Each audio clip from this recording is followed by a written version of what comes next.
है दोस्तों, क्या हाल चाल है सब लोगों के। होप सो बहुत ज्यादा अच्छे होंगे।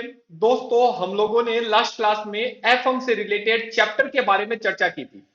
आज भी हम लोग जो बाकी रिमेनिंग चैप्टर्स हैं उनके बारे में चर्चा करेंगे और उसके बाद एक कोई स्पेसिफिक चैप्टर हम उठाएंगे। लेकिन जब तक हम लोग हर एक इंडिविजुअल चैप्टर के बारे में समझ नहीं लेंगे, ब्रीफ समरी नहीं बना लेंगे, तब तक हम आगे नहीं बढ़ेंगे। राइट? तो सुनो दोस्तों, आपको पता है मैंने लास्ट क्लास में क्या बता दिया, ध्यान से सुनना। मैंने आपको बताया था दोस्तों कि पूरी की पूरी एफएम दो पिलर पे टिकी हुई है। एक होती है दोस्तों प्रोक्योरमेंट करना और एक आपका होता है यूटिलाइजेशन करना। लेकिन अगर प्रोक्योरमेंट की बात आती है तो दोस्तों हमारी जिंदगी में चार चैप्टर आते हैं। ये सारे आपने लिख लिए होंगे लास्ट क्लास में, राइट? ओके। और यहां पे भी बताओ कितने चैप्टर आते हैं? चार। चार चैप्टर के बारे में अगर हम बात करें तो याद करो दोस्तों, अब तो आप मेरे को बता सकते हो ना, आप मेरे साथ पार्टिसिपेट करो। आपको पता है वो कौन से चार चैप्टर है जिसके बारे में मैं आपसे पूछ रहा हूं। दोस्तों, चारों चैप्टर मैंने लास्ट क्लास में बहुत अच्छे से आपको समझा रखे हैं, आपके दिमाग में डाल रखा है। आपको मेरे साथ पार्टिसिपेट करना पड़ेगा। राइट? तो सबसे पहले सर हम बताते हैं, पहले पैसा कहां कहां से लाओगे जिसे अपन बोलते हैं दोस्तों सोर्स ऑफ फाइनेंस। क्या बात है सर, हमें आ गया समझ में। दो नंबर, जब आप पैसा लेके आते हो तो बताओ क्या करते हो? सर, जब हम पैसा लेके आते हैं तो उसको यूज करते हैं। यूज करते हैं तो उसको यूज करने के बदले में हमें कुछ पे करना पड़ेगा। उसे अपन बोलते हैं दोस्तों क्या? Cost of capital. होप तो आपको ये भी मैंने अच्छे से समझा दिया था। उसके बाद सर तीसरा चैप्टर आता है, सर कहां कहां से आएगा? वो तो होता है सोर्स। और कितना कितना लेके आना है, वो होता है दोस्तों कैपिटल स्ट्रक्चर। याद करो, मैंने आपको लास्ट क्लास में बोला था कि भाई साहब डेट और इक्विटी दो जगह से पैसा आता है। अगेन रिपीट, डेट और इक्विटी का जो कॉम्बिनेशन होता है उसे बताओ क्या बोलते हैं? Capital structure. लेकिन कॉम्बिनेशन बनाना ही इंपॉर्टेंट नहीं है, इस तरीके का कॉम्बिनेशन बनाना जिससे आप अपने कंपनी को फायदा करवा सको, कंपनी के शेयर होल्डर का फायदा करवा सको, उसे अपन बोलते हैं दोस्तों लिवरेज। क्या बात है सर, आज हमें यह पता चल गया कि हम प्रोक्योरमेंट में लगभग चार चैप्टर पढ़ने वाले हैं। और जैसे ही चार चैप्टर आपके खत्म होंगे, आपका पूरा का पूरा प्रोक्योरमेंट का टॉपिक खत्म हो जाएगा। रिपीट, कोई दिक्कत नहीं है। चलो जी, सर एक बात बताओ, यहां पे पैसा घर में आ गया, ध्यान से सुनना, मैं जिस फ्लो में बोल रहा हूं आपको उसी फ्लो को कंसीडर करना है। सर जब पैसा घर पे आ जाता है तो क्या करते हैं? सुनना, जब आपके पास पैसा घर में आ जाता है तो आप बड़ी जगह पे पैसा लगाते हो, उसे बोलते हैं कैपिटल एक्सपेंडिचर। क्या बोलते हैं?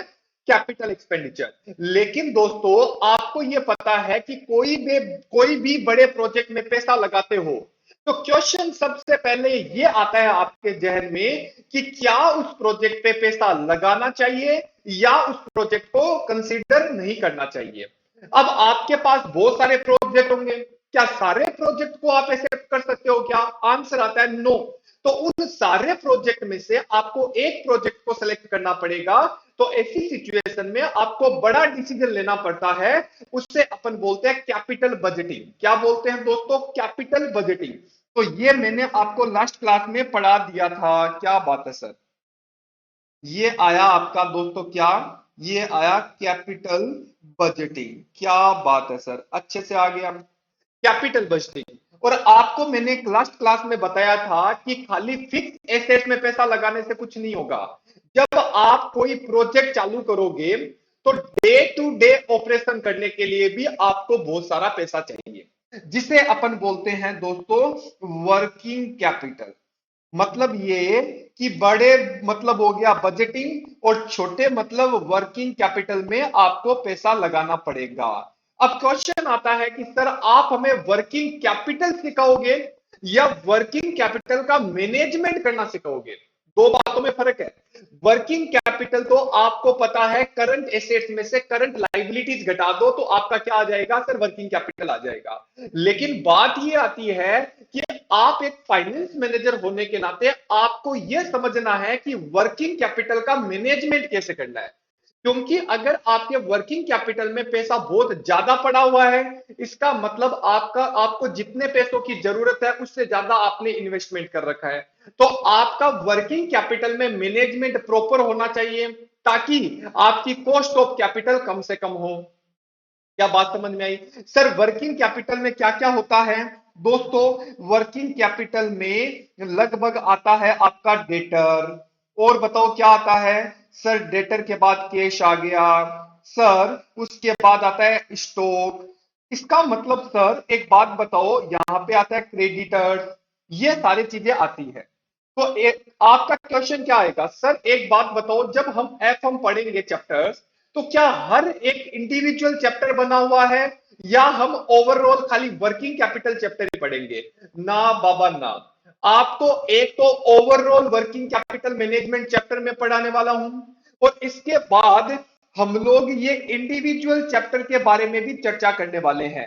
मतलब डेटर मैनेजमेंट कैसे होता है, कैश का मैनेजमेंट कैसे होता है, स्टॉक का मैनेजमेंट कैसे होता है, और क्रेडिटर का मैनेजमेंट कैसे होता है। तो हर एक इंडिविजुअल चैप्टर बने हुए हैं जिसको हम लोग कंसीडर करने वाले हैं। होप सो यहां तक आपको कोई दिक्कत नहीं है। अब बताओ क्या होगा? सर कैपिटल बजटिंग हो गया, वर्किंग कैपिटल हो गया। अब दोस्तों अगला एक चैप्टर आएगा जिसे अपन बोलेंगे लीज। ये क्या होता है सर? आज की क्लास एक्चुअल में अब से चालू हुई है। अब सोचो कितना कंफर्ट जोन में हो आप। आपको हर एक चैप्टर के बारे में पता है कि क्या क्या होता है, राइट? और ये सारी चीजें काम आती है। आपको पता नहीं, आप धीरे धीरे धीरे धीरे बिल्ड होते जा रहे हो, एफएम के टर्म्स को समझते जा रहे हो, कहां पे क्या यूज होता है वो चीज समझते जा रहे हो, हर एक चैप्टर क्या क्या बोलेगा उसको आप समझ रहे हो। क्लियर? सर लीज क्या होता है दोस्तों? आपको पता है, ध्यान से सुनना, लीज का मतलब क्या होता है? एक सेकंड रुको। लीज का मतलब क्या होता है? लीज का मतलब होता है दोस्तों कोई भी चीज को किराए पे लेना। जब अपन लोग एफएम पढ़ेंगे, तो इन सवालों में आपको पता है क्या आएगा आपके सामने? कि यार एक कंपनी है, वो कंपनी कंपनी एक कार लेना चाहती है। यहां पे आएगा, एक कंपनी एक कार लेना चाहती है, तो आपके सामने वो क्वेश्चन दो ऑप्शन देगा कि यार कार को मैं परचेज कर लूं, कार को मैं परचेज कर लूं, या कार को मैं किराए पे ले लूं। अब क्वेश्चन आता है सर ऐसे तो कोई हम परमात्मा तो है नहीं कि हम डायरेक्टली चीजों को बता दें। तो अपन क्या बोलेंगे कि बाई करते हैं तो कितना खर्चा आता है, और किराए पे लेते हैं तो कितना खर्चा आता है। अपन को ये देखना है, जहां पे हमें फायदा होता है हम तो वो चीज कंसीडर करेंगे। आपको मेरी बात समझ में आ रही है? तो इसका मतलब ये हो गया कि लीज और किराए में वैसे फर्क क्या है सर? लीज है ना, लंबे समय के लिए चलता है। किराया तो क्या होता है? रेंट एग्रीमेंट 11 महीने का होता है। तो जैसे सपोज करो मैं कोई नई जगह पे जाता हूं, और वहां पे मुझे कोई शोरूम रन करना है, बहुत बड़ा शोरूम चालू करने वाला हूं। अब एक बात बताओ, आपको क्या करना पड़ेगा? जब नई जगह पे जाते हो तो आपको ये पता नहीं है कि मार्केट का ट्रेंड एक्चुअल में क्या है। तो ऐसी सिचुएशन में कभी भी आप ये बात ध्यान रखो कि आपको खुद की प्रॉपर्टी नहीं लेनी चाहिए। ये मानना है, हो सकता है ये मानना किसी दूसरे के लिए डिफर हो सकता है, लेकिन मैं आपको नॉर्मल बोल रहा हूं। क्योंकि जैसे सपोज करो एक मुंबई की कंपनी है, वो जयपुर में आके कोई बिजनेस करना चाहती है, तो उसे क्या पता मार्केट में एक्चुअल में डिमांड होगी या नहीं होगी। आज आज मान लो वो जयपुर में आके कोई शोरूम खुद का परचेज कर लेती है, ना बिके तो प्रॉब्लम वापस। अब मान लो आपका गुड्स बिक ही नहीं रहा, कस्टमर पसंद ही नहीं कर रहे, तो बताओ क्या करोगे? तो ऐसी सिचुएशन में एक कंपनी ये चाहती है कि पहले हम लीज पे लेंगे। लीज का मतलब होता है किराए पे लेना, लेकिन वो किराया लंबे समय तक चलता है। तो ऐसी सिचुएशन में उनका हर साल की, हर महीना, हर साल जो भी एग्रीमेंट है, किराया जाता रहता है, और एक समय के बाद वो मालिक के पास प्रॉपर्टी वापस आ जाती है। लेकिन आपको यह देखना है कि बार बार क्वेश्चन आएंगे कि यार एक कंपनी है, कंपनी एक मशीन परचेज करना चाहती है, कंपनी एक कार परचेज करना चाहती है, कंपनी अपने ऑफिस में कंप्यूटर सेटअप करना चाहती है, कंपनी का डायरेक्टर मर्सिडीज परचेज करना चाहता है। तो आप उन्हें राय दो कि उसे परचेज कर लेनी चाहिए या उसे किराए पे ले लेनी चाहिए। जब परचेज और किराए की बात आती है, और आप तो एफएम के खिलाड़ी हो, आप जब दोस्तों एफएम के खिलाड़ी हो तो बताओ आपको क्या करना चाहिए? सर अगर हम एफएम के खिलाड़ी है तो हमें तो सबसे सस्ता जहां पे मिलता है हम तो वो एक्सेप्ट करेंगे।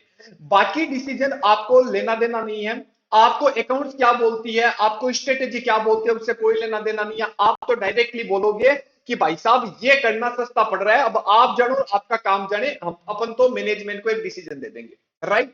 तो फाइनेंस मैनेजर होने के नाते इस चैप्टर का भी पूरा पूरा योगदान आपका रहेगा, जिसको अपन नजरअंदाज नहीं करेंगे, उसको भी हम अच्छे से समझेंगे।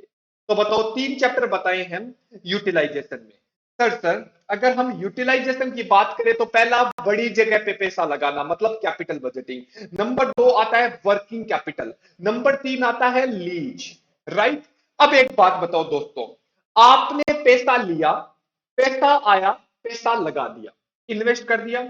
जब पैसा लगाया तो 2 जगह पे लगाया, ध्यान से सुनना, दिमाग में क्लियरिटी करो।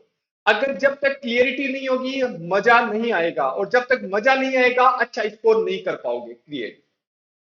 पैसा आया, पैसा आने के बाद क्या होगा? सर पैसा आ गया तो अब पैसे को लगाएंगे, तो बड़ी जगह पे लगाओगे कैपिटल बजटिंग, छोटी जगह पे पैसा लगाओगे वर्किंग कैपिटल।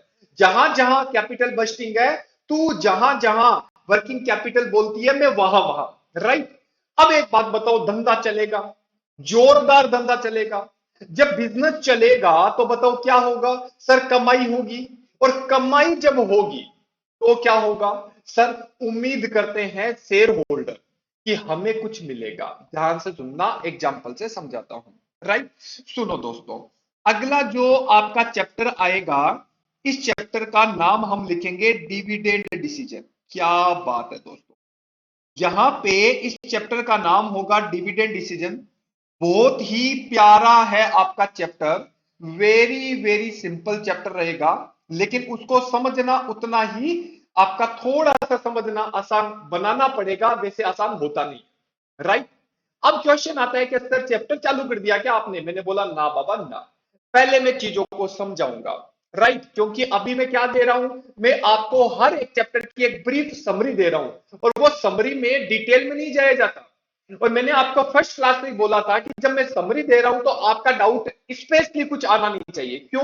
क्योंकि अपन तो खाली एक बार के लिए समझ रहे हैं कि ये चैप्टर हमें क्या बोलेगा। सुनो मेरी बात दोस्तों, जैसे सपोज करो आपको दे रखा होगा ईबीआईटी। ईबीआईटी का मतलब मैं बताता हूं क्या होता है। सर ईबीआईटी का मतलब होता है earning before interest and tax. कोई भी कंपनी ने इतना पैसा कमाया जिसे बोलते हैं ईबीआईटी, मतलब इंटरेस्ट और टैक्स देने से पहले कंपनी ने इतना पैसा कमाया। मान लो कंपनी की कमाई है दोस्तों 5 लाख रुपए, ध्यान से मेरी बात समझते रहना। ईबीआईटी का मतलब बताओ क्या है? Earning before interest and tax. क्या बोला मैंने? Earning before interest and tax, ये कंपनी की कमाई है। अब बताओ इसमें से पहले क्या जाएगा? सर सबसे पहले हम इंटरेस्ट घटा देते हैं। मान लो कंपनी में 1 लाख रुपए का इंटरेस्ट पे करना है, तो बताओ कितना रुपया चला गया? 1 लाख, तो कितना आया? 4 लाख रुपए आ गए। अब ये जो 4 लाख रुपए आए हैं, इसको अपन बताओ दोस्तों क्या बोलेंगे? इसको अपन बोलेंगे ईबीटी। ईबीटी का मतलब होता है टैक्स से पहले की कमाई। राइट? अब ईबीटी में से बताओ क्या चला जाएगा? सर मान लो सवाल में टैक्स दे रखी है, टैक्स की रेट है 30%, तो बताओ 4 लाख का 30% कितना होता है? सर 4 लाख का 30% होता है 1,20,000। तो बताओ कितना बचा? सर ये अपना बच गया 2,80,000 रुपए। क्या आपको मेरी बात समझ में आ गई? सर एकदम 100% क्लियर है, कोई दिक्कत नहीं है। 2,80,000 रुपए आपका आया। इससे दोस्तों अपन बोलते हैं पीएटी और ईएटी। मतलब क्या हुआ सर? पेट का मतलब है प्रॉफिट आफ्टर टैक्स, मतलब आपने टैक्स घटाने के बाद क्या कमाया, और या अर्निंग आफ्टर टैक्स। अब इसमें से आपको पता है आपको देना पड़ेगा प्रीफरेंस शेयर वालों को पैसा। ध्यान से सुनना मेरी बात। प्रीफरेंस शेयर वाले बताओ अपने हैं या पराए हैं? सर ये अपने नहीं होते या पराए नहीं होते, बताओ क्या नहीं होते? सर ये होते हैं अपने। और अपने क्या लेते हैं? डिविडेंड। लेकिन ये जो डिविडेंड लेंगे वो इक्विटी से पहले लेंगे या इक्विटी के बाद लेंगे? सर नाम से ही पता चल रहा है ये क्या है, इक्विटी से पहले है, जैसा कि मैंने आपको पहले भी बता रखा है। एक सेकंड रुकना। क्लियर? तो यहां तक तो कोई दिक्कत नहीं है। सर यहां तक अगर बात करें कोई दिक्कत नहीं है, तो पीडी बताओ क्या आ जाएगा। मान लो पीडी आपको दे रखा है 1 लाख रुपए, तो बताओ आपके सामने कितना रुपया आया। सर हमारे सामने आ गया 1,80,000 रुपए।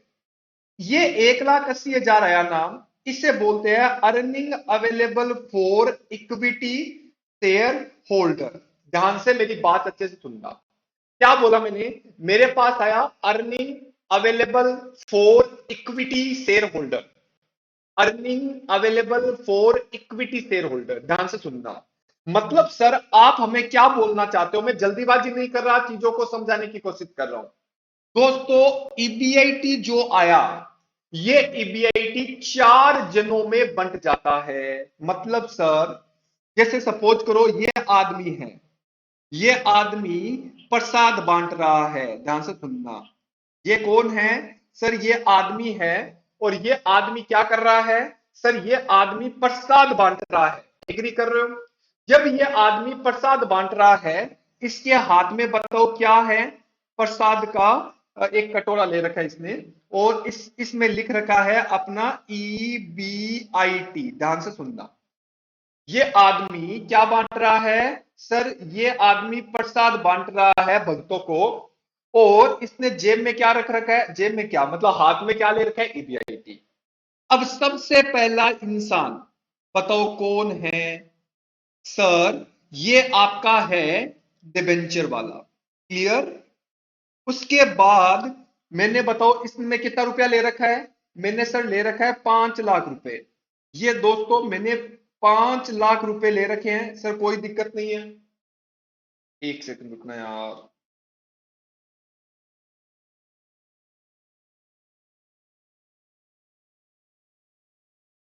हाँ जी।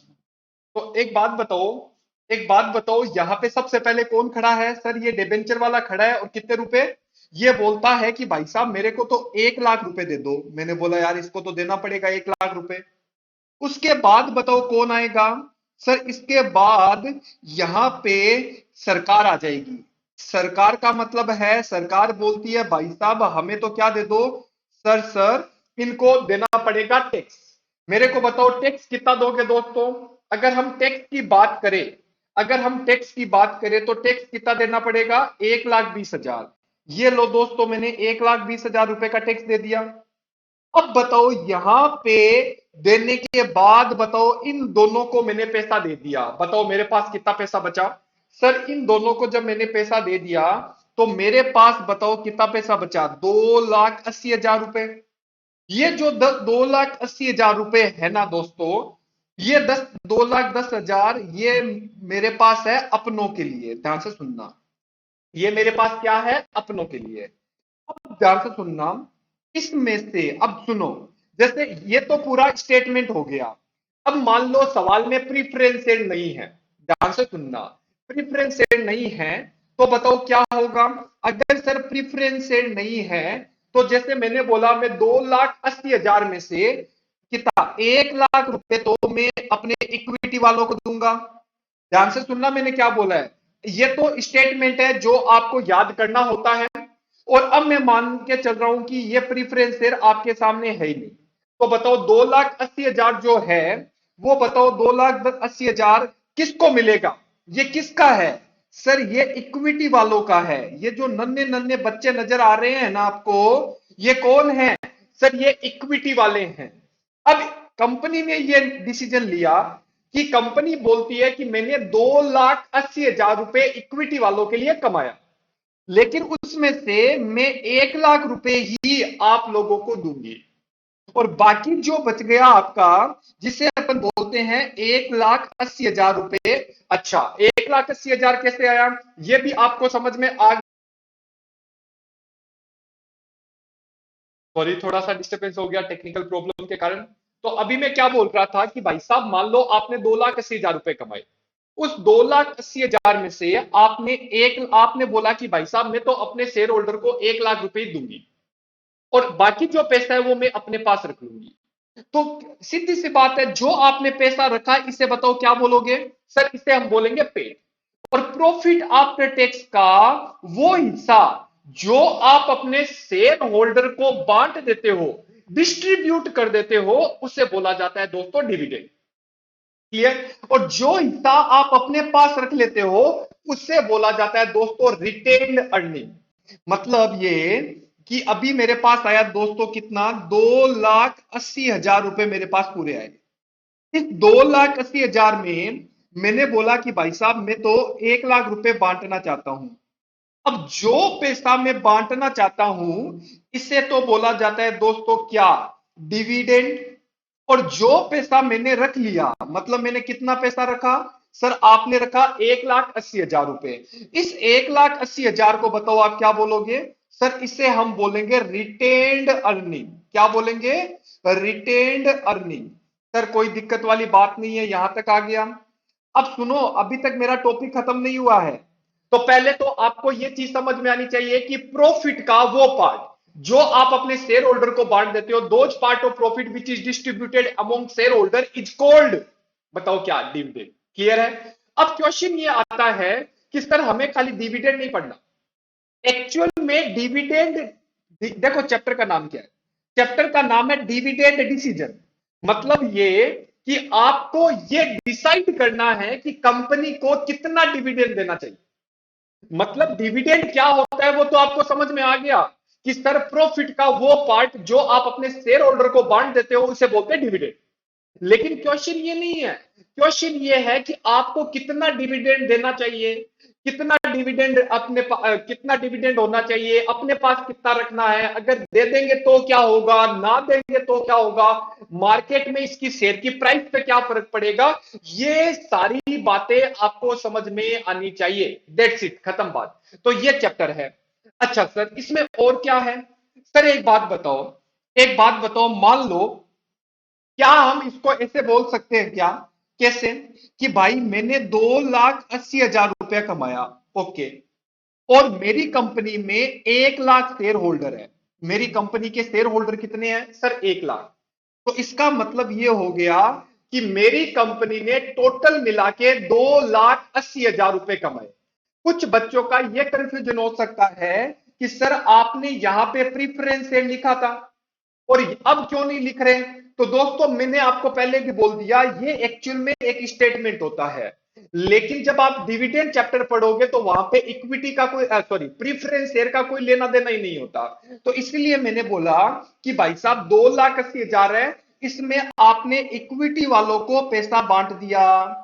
तो जो पैसा आप अपने शेयर होल्डर को बांट देते हो इसे बताओ क्या बोलते हैं, डिविडेंड। और जो पैसा आप अपने पास रख लेते हो उसे क्या बोलते हैं, रिटेंशन, सॉरी, रिटेन अर्निंग। अब जो रिटेन अर्निंग रखते हैं सर, ऐसा क्यों करते हैं? क्योंकि जब कंपनी को यह लगता है कि कंपनी में ग्रोथ है, कंपनी को लगता है कि यार सारा पैसा बांट के कोई फायदा नहीं है, तब कंपनी कुछ पैसा अपने पास रखती है। लेकिन मैंने आपको क्या बोला, मैंने बोला कि मान लो मेरी कंपनी ने 2,80,000 रुपए कमाए इक्विटी वालों के लिए, और इक्विटी कितने हैं मेरी कंपनी में? 1,00,000। तो बताओ एक शेयर होल्डर के लिए मैंने कितना कमाया? सर 2,80,000 है, इसको डिवाइड कर दो 1,00,000 शेयर से, तो इसका मतलब आपने 2 रुपए 80 पैसे कमाए पर शेयर। आपने पर शेयर कितने रुपए कमाए? 2 रुपए 80 पैसे। बात तो एक ही है। अरे भाई ये आपका क्या है, ये है ओवरऑल। और ये मैं बोलूं एक शेयर होल्डर के लिए कितने रुपए कमाए कंपनी ने? 2 रुपए 80 पैसे। सर कोई दिक्कत नहीं है। तो इस 2 रुपए 80 पैसे को बताओ क्या बोला जाता है दोस्तों? इससे बोला जाता है आपका EPS, earning per share. Earning per share, कभी कभी आपको इतना सरल सा क्वेश्चन पूछा जाएगा कि ईपीएस कैलकुलेट करो। तो भाई साहब ईपीएस क्या है कि आपका जो प्रॉफिट दे रखा है उस प्रॉफिट को डिवाइड कर दो नंबर ऑफ इक्विटी से, तो क्या आ जाएगा आपका? सर ईपीएस आ जाएगा, राइट? अब सुनो, अब कंपनी बोलती है कि मैं इस ईपीएस का 1 रुपया ही दूंगी, 1 रुपया तो मैं डिविडेंड दूंगी, और बाकी जो पैसा है 1 रुपया 80 पैसा ये मैं अपने पास रख लूंगी। तो जितना ईपीएस का वो हिस्सा जो आप अपने शेयर होल्डर को दे रहे हो उसे बताओ क्या देते, बोलते हैं डिविडेंड। और जो आप अपने पास रख लेते हो इसे बोला जाता है दोस्तों रिटेन अर्निंग। क्या बात है सर, अल्टीमेट। लेकिन कई बार दोस्तों जब आप सवाल पढ़ोगे तो आपको पता है क्या घटनाएं आपके सामने घटित होगी। आपको ये चीज मैं बोलूंगा, मैंने बोला यार 1 रुपया मत बताओ, मुझे तो परसेंटेज में कैलकुलेट करके बताओ कि कंपनी कितना परसेंट डिविडेंड दे रही है। तो आपने क्या बोला, देखो सर कंपनी 1 रुपया डिविडेंड दे रही है और कमा कितना रही है, 2 रुपए 80 पैसे, इंटू बताओ क्या कर देंगे 100। ये लो सर परसेंटेज में आ गया, आप राजी रहो, बताओ कितना, 1 रुपया कमाया, 2 रुपए सॉरी 1 रुपया बांटा, डिवाइड 2 रुपए 80 पैसे इंटू 100, मतलब ये आपका आ गया 35.7%, 71%। मतलब कंपनी ने 35 पॉइंट, कंपनी ने कितना परसेंट पैसा कमाया बताओ, कंपनी ने कितना परसेंट पैसा कमाया बताओ, 35%। मतलब 35% डिविडेंड कंपनी अपने कमाई का, ये है टोटल कमाई 100%। कंपनी अपने कमाई का 35.71% शेयर होल्डर को बांट देती है।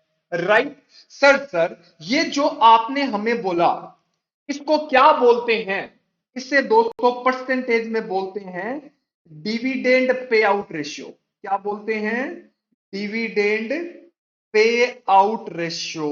क्या बात है सर, हमें आ गया समझ में।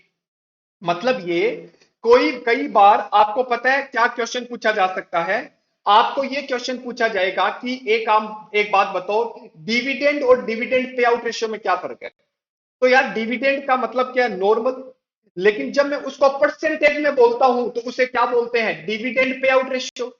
और डिविडेंड पे आउट रेशियो कैसे निकलता है, आपसे ज्यादा कोई जानता नहीं है कि ऊपर क्या आया बताओ, आपने कितना डिविडेंड बांटा, डिवाइड क्या आया कितना कमाया, इनटू 100, तो इसे अपन बोलेंगे परसेंटेज में। तो कभी कभी मैं डिविडेंड नहीं बोल के मैं आपको बोलूंगा डिविडेंड पे आउट रेशियो, तो आप क्या बोलोगे, सर कोई दिक्कत नहीं है, डिविडेंड पे आउट रेशियो का मतलब है परसेंटेज में बोल रहे हो आप। अब एक बात बताओ, आपने बोला सर आपने बताओ कितना पैसा रख लिया, मैंने बोला 1 रुपया 80 पैसा रख लिया। तो आपने बोला सर इसको भी परसेंटेज में बताओ, तो मैंने बोला देखो 1 रुपया 80 पैसा रखा, टोटल कितना कमाया, 2 रुपए 80 पैसे, इंटू बताओ क्या 100। तो बताओ 1 रुपया 80 पैसा डिवाइड 2 रुपए 80 पैसे इंटू 100, तो ये आ गया दोस्तों 64.29%। कॉमन सेंस वाली बात है, इन दोनों को जोड़ोगे तो 100% आएगा। अगर आपका डिविडेंड इतना परसेंट है तो बाकी जो रहा वही तो रिटेंशन रेशियो होता है। तो अच्छा सर आपने अभी थोड़ी देर पहले बोला रिटेंशन रेशियो, अरे कुछ नहीं है, रिटेन अर्निंग को जब मैं परसेंटेज में बोलूंगा तो बताओ मैं इसको क्या बोलूंगा, सर अपन इसको बोलेंगे रिटेंशन रेशियो। क्या बात है, अच्छे से समझ में आ गया। तो अभी के टाइम पे मैंने बहुत सारी चीजें बोल दी। बताओ दोस्तों पहला क्वेश्चन, डिविडेंड क्या होता है, सर डिविडेंड प्रॉफिट का वो पार्ट जो आप अपने शेयर होल्डर को डिस्ट्रीब्यूट करते हो उसे बोला जाता है, बताओ क्या डिविडेंड, जो हिस्सा आप अपने पास रख लेते हो। तो मतलब मैं ऐसा बोल सकता हूं, प्रॉफिट का वो हिस्सा जो आप अपने पास रख लेते हो उसे बोला जाता है, बताओ क्या, बताओ फटाफट, रिटेन अर्निंग।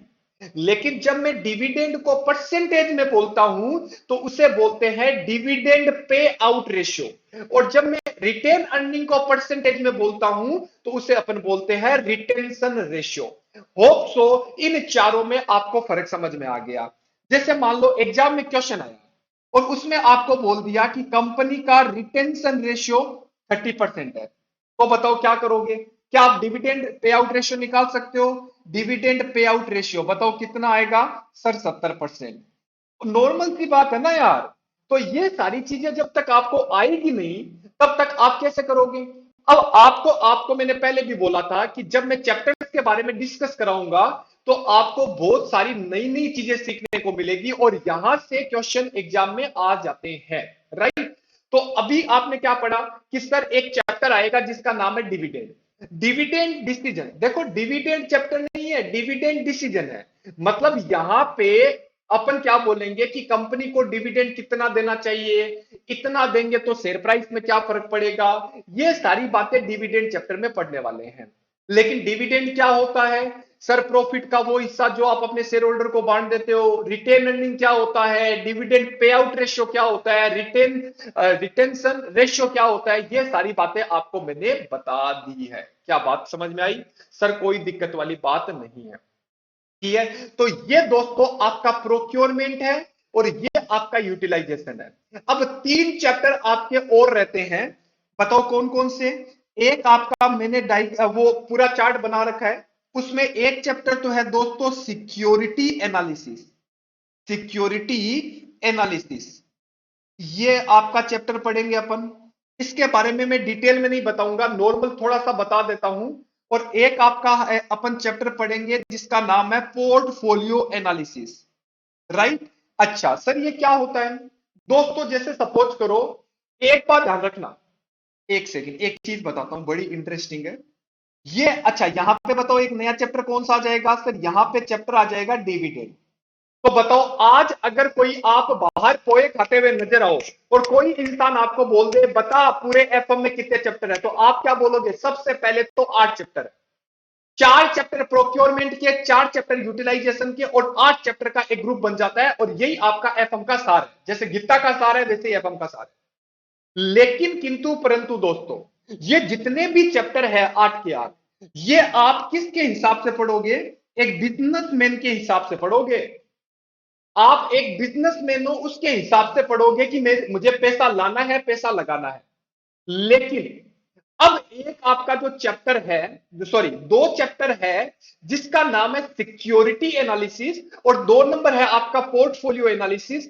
ये दोनों के दोनों आप एक इन्वेस्टर बन के पढ़ोगे। क्या बात है सर, इनमें फर्क ही समझ में आना जरूरी है पहले। मतलब ये कि आप एक इन्वेस्टर हो। जैसे मैं आपको एग्जांपल देता हूं, मान लो दोस्तों, मान लेते हैं, ठीक है, मान लेते हैं कि भाई साहब मुझे एक कंपनी का शेयर खरीदना है। जैसे मान लो एचडीएफसी कंपनी है, बैंक है, उसका शेयर खरीदना है। अब अगर इसका शेयर खरीदना है तो क्या मैं हवा में पैसे लगा दूंगा क्या? इसको अपन क्या बोलते हैं सर? शेयर है ये। इस शेयर को ही क्या बोलते हैं? सिक्योरिटी।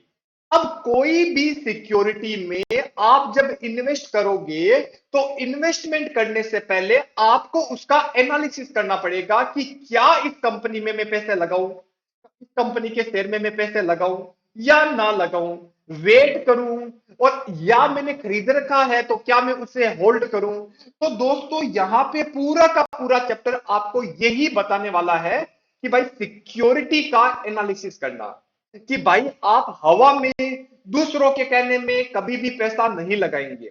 तो यहां पे मैं किस तरीके से बता रहा हूं, मैं आपको बोल रहा हूं कि आप एक इन्वेस्टर हो, और इन्वेस्टर के रूप में आप ये देखोगे कि क्या मुझे इस सिक्योरिटी में पैसा लगाना चाहिए या नहीं लगाना चाहिए। राइट।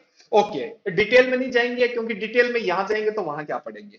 और उसके बाद आपका आता है पोर्टफोलियो एनालिसिस। दोस्तों पोर्टफोलियो एनालिसिस क्या बोलता है, जैसे आप अलग अलग जगह पे पैसा इन्वेस्ट करते हो तो पोर्टफोलियो का मैनेजमेंट करना। अब बात आती है सर पहले पोर्टफोलियो तो बताओ क्या होता है। जैसे सपोज करो दोस्तों, मैंने 1 लाख रुपए का इन्वेस्ट कर रखा है, मैंने 1 लाख रुपए का इन्वेस्ट कर रखा है, और मैंने बोला मैंने एचडीएफसी के शेयर खरीद रखे हैं, मैंने आईसीआईसीआई बैंक के शेयर खरीद रखे हैं, मैंने हिंदुस्तान यूनिलीवर के शेयर खरीद रखे हैं, मैंने डी मार्ट के शेयर खरीद रखे हैं। राइट। अब मैंने यहां पे मान लो 25,000 रुपए लगा रखे हैं, यहां पे मैंने 10,000 रुपए लगा रखे हैं, यहां पे मैंने 50,000 रुपए लगा रखे हैं, और यहां पे कितना बच गया? 50 और 25 कितने होते हैं? 75, 85। यहां पे मैंने लगा रखे हैं 15,000 रुपए। अब आप मेरे पास है भाग्यवादी, आपने बोला सर आपने बताओ कहां का इन्वेस्ट कर रखा है। तो मैंने बोला देख भाई मैंने एचडीएफसी में, आईसीआईसीआई में, एचयूएल मतलब हिंदुस्तान यूनिलीवर में और डी मार्ट में पैसा लगा रखा है। तो आप मेरे को बोलते हो सर मुझे ना इंडिविजुअल नहीं चाहिए, ये एक इंडिविजुअल है, इस इंडिविजुअल को क्या बोलते हैं सर? सिक्योरिटी। आपने यहां पैसा लगा रखा है, मैंने बोला बता तेरा, तूने सारा मिला के कितना पैसा लगा रखा है, मतलब तू मेरे को बता तेरा पोर्टफोलियो क्या है। ये जब इसका बंडल बना लेता हूं ना, बंडल, इसका एक बंडल बना के मतलब इसको एक पैक कर दिया कार्टून में, ये बंडल बन गया। इस बंडल को क्या बोलते हैं? इस बंडल को बताओ क्या बोलते हैं? पोर्टफोलियो। तो इट इज द, बताओ, बंडल ऑफ सिक्योरिटी, राइट। मतलब आपने सारा ग्रुप बना लिया और उस ग्रुप को क्या बोलोगे, पोर्टफोलियो। अब बात आती है इस पोर्टफोलियो का आपको मैनेजमेंट करना आना चाहिए कि भाई कौन सा शेयर खरीदना है, कब खरीदना है, किस शेयर को बेचना है, किस में रिटर्न ज्यादा मिल रही है, किस में कम मिल रही है, क्या मुझे उसको होल्ड करना चाहिए या नहीं करना चाहिए। मतलब सारा मिला के आप यहां पे पढ़ोगे, राइट। तो पोर्टफोलियो का मतलब समझना जरूरी है। एचडीएफसी पोर्टफोलियो नहीं है, ये एक शेयर है। आईसीआईसीआई बैंक एक शेयर है, लेकिन इन सारों को मैं मिला देता हूं ना, तो ये मेरा बन गया एक बंडल। बंडल बन गया, एक ग्रुप बन गया, और उस ग्रुप को बताओ क्या बोलेंगे, पोर्टफोलियो। तो दो चैप्टर आपकी जिंदगी में आएंगे, और उन चैप्टर्स को अपन किसके हिसाब से पढ़ने वाले हैं, एक इन्वेस्टर के हिसाब से। मैंने आपको बोला ना, अल्टीमेट है, अल्टीमेट सब्जेक्ट है फाइनेंस मैनेजमेंट।